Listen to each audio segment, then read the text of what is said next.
ką aš čia prisidirbau.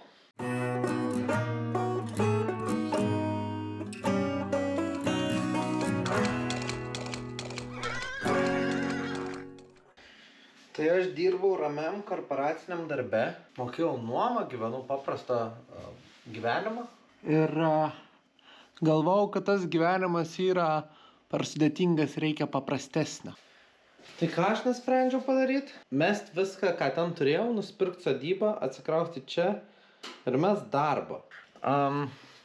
Kol kas viskas kaip ir manageable, bet long term we need a solution. Solution for what, you might say? Aš negaliu kimarinti ir nieko neveikti. Dėl šitos priežasties aš sugalvojau, ką veiksiu šaltuoju metų laiku. Galimai tai, ką sugalvojau, mane verčia pavažiuoti iki Šiaulių kartais. Arba dažnai. Galimai tai buvo viena iš priežasčių, kodėl bandau apšildyti šunų gardžiuką. Ir sugalvot, kaip jie kuo patogiau čia gali būti. Čia mūsų dėriuks viską sudrapalinti. O Heizau prišiktų visur arba privemtų. Rezume, nuėjau mokytis būt santechniku. Santechniku? Jo, santechniku. Bet kodėl? Nu, man panašu, kad tai perspektyvi specialybė. Santechnikų vis mažėja, o darbus padaryti reikia. Plius, mėgstu rankytėm krapštyti, visai gebu. Plius jau šiek tiek tam buvau. Ir pamačiau, kad gebu tai daryti. Gerai. Tai dabar važiuosim nusipirkt dar vieną sąsiuvinį, nes noriu būti geras ir pavyzdus moksleivis. Tai dabar biški kartais reiks pavažinėti. Problem.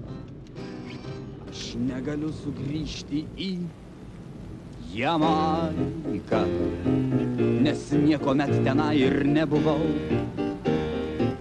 Ir niekomet žavioji juoda plaukė į lūpas nebučiuos manęs karštai. Ir niekomet tikrai aš nenuskelsiu tų aksominių jos akių gelmei, kada saulėlydžiai raudoni gęsta nuostabiame mieste Montego Bay. Montego Bay, Montego Bay, santechniku aš dirbu ukmergėj.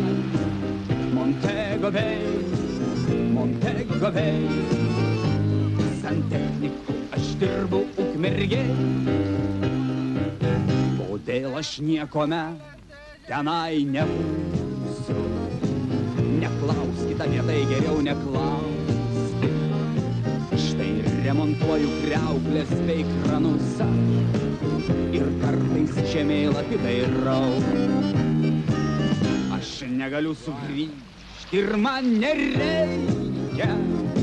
Širdis ko trokšta, visko čia yra.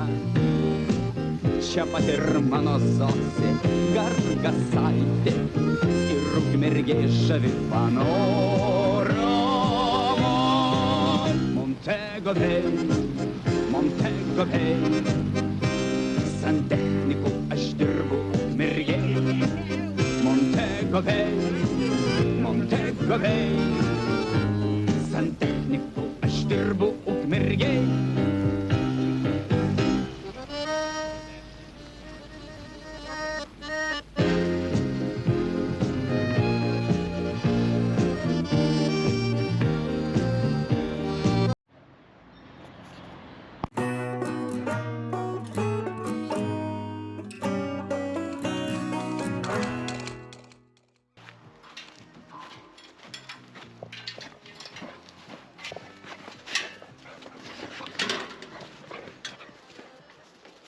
O kodėl aš nuėjau mokytis?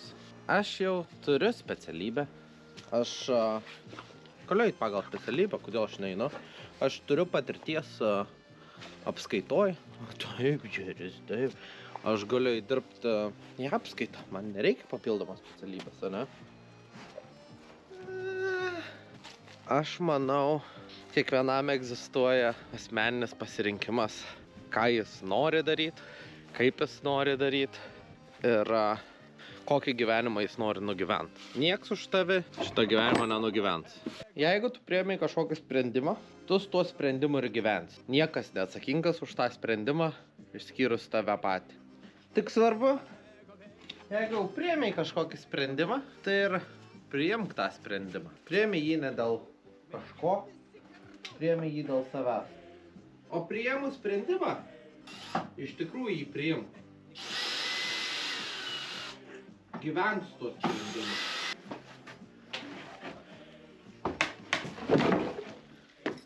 Tik svarbiausia, priėmus bet kokį sprendimą, išnaudoti jį geriausiai kaip sugebi. Man atrodo, abejot sprendimais, kuriuos priėmė, yra normalu. Tačiau, kai priėmei sprendimą, tai sprendimas jau priimtas. Dabar jau stenkis padaryti viską, ką gali daugiausiai iš. Tai aš esu priėmęs sprendimų, kuriais nesidžiaugiu. Pavyzdžiui, įstojęs ir pabaigęs veterinariją. Tas diplomas man nebaisiai naudingas. Dabar aš kažkiek su to susiliečiu. Dirbu apskaitoj. Ta patirtis man bergždžiai reikalinga. Ir gal kažkiek padės vykdant veiklas, bet hei, viską pabaigiau, visur pabuvau, viską pabandžiau. Išradau, kaip jas pritaikyti, panaudoti ir nesigailiu. Svarbiausia, viską, ką darai gyvenime, visur, kur priėmi bet kokį sprendimą, suras tam sprendimui naudą, supras tam sprendimui prasmę ir tada viskas čiki-briki. Tai grįžtam prie klausimo, kodėl aš vėl mokausi. Ką žinau, priėmiau tokį sprendimą, atrodo visai įdomu. Šiais laikais specialybės, kur dirbam rankom, vis populiarėja, nes visi išsimokslinę iš istorijos egzamino plus 10 balų gavo. Visi su universitetiniais, koleginiais išsilavinimais. Tai aš manau, kad veiklos, kur dirbama rankom, po biškį miršta, o jos niekur nepabėgs. Tau neapskaita, kad jūs pakeistų. Visgi reikės kažkam, kas atvestų tą vandeniuką iki tavo namų ir išvežtų tą sisiuką iš tavo namų. Tai taip, aš padėsiu visuomeniai turbūt. Gal čia įprasminimo klausimas, gal čia savirealizacijos klausimas. Nežinau dar tiksliai, bet aš priėmiau tokį sprendimą. Aš manau, kad tai yra geras sprendimas ir aš su tuo sprendimu keliauju į priekį. Tai ar turėtų visi eit mokytis į profesinę? Ne, žinoma ne. Bet jeigu tu turi tam noro, tu galvoji, kad ten save geriau realizuosi negu kitoj mokykloje ir tiesiog einant dirbti ir meką, tai varyk. Tik tai tenai, net kimarinko, pasimk viską, ką gali. Ir to viskas tvarkoj. Kai aš atėjau, mums padavė neaiškus tvarkaraštis ir man pasakė, kad man nebus braižybos. Ir vienas iš mokyklos sako, seni, tu džiaukis, savo mažiau pamokų. Ir aš sakau, aš noriu braižybas. Aš važinėsiu labai dažnai po 160-170 km pirmyn atgal, kad kažko išmokčiau. Man brangus mano laikas, man brangus mano valstybės resursai, nes ačiū, bet valstybė finansuoja šitą vietą. Ir jeigu jau čia ateinu, tai noriu kuo daugiau išmokti, pasimti viską, ką galiu iš čia. Susirinkti kiekvieną mažą dalyką, ką galiu pasimti iš čia ir panaudoti pasaulį. Tai reziume. Mokytis yra kietai. Nesvarbu, kur mokais, svarbu mokais, pasiemi viską, ką gali iš ten ir tas žinias pabandai pritaikyti tikram pasauliui. Dabar, ar verta mokytis ten, kur aš mokaus? Nežinau, pažiūrėsim. Bet dabar mažiau kalbų ir daugiau darbų.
važiuojam pas mamą Kugėlę.